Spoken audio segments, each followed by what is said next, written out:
Përshëndetje të dashur miq, unë jam Zamiri. Në Kinë, përdorimi real i investimeve të huaja në sektorinë e teknologjisë së lartë shënoi vlerën 63.21 miliardë yuan në janar shkurt, 20.4% më shumë se një vit më parë, duke zënë afro 40% të përdorimit total të investimeve në mbarë vendin.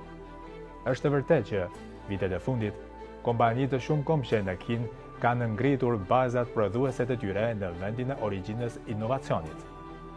Në këto kushte, qendrat e inovacionit të investitorëve të huaj po shndrohen nga një element përshtatje me tregun vendor në një pikë mbështetëse inovacioni.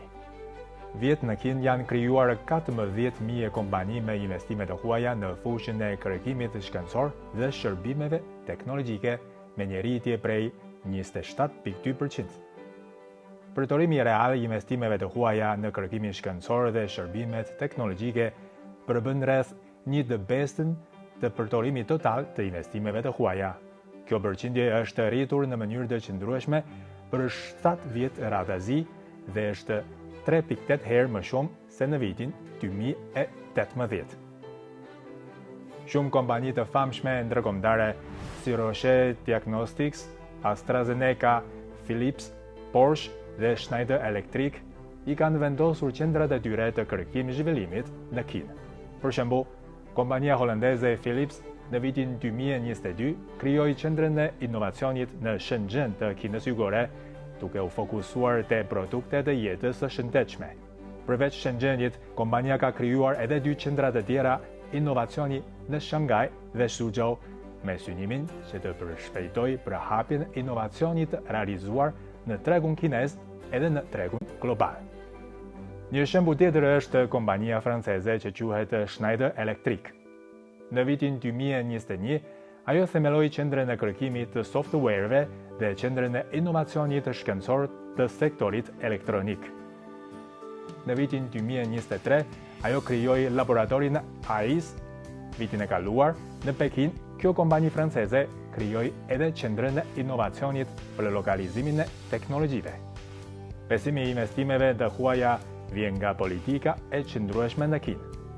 Si vjet, është viti i nisjes të planit të 15 vjeçar, Kina ka deklaruar qartë se do të udhëheqë kapitalin e huaj tret investimeve më të mëdha në prodhimin e përparuar, shërbimet moderne, teknologji të larta në fusha të tjera. Dhe gjithashtu, do të tërheqë fuqishëm kompani të huaja për të vendosur seli rajonale dhe qendra kërkimi e zhvillimi në Kinë.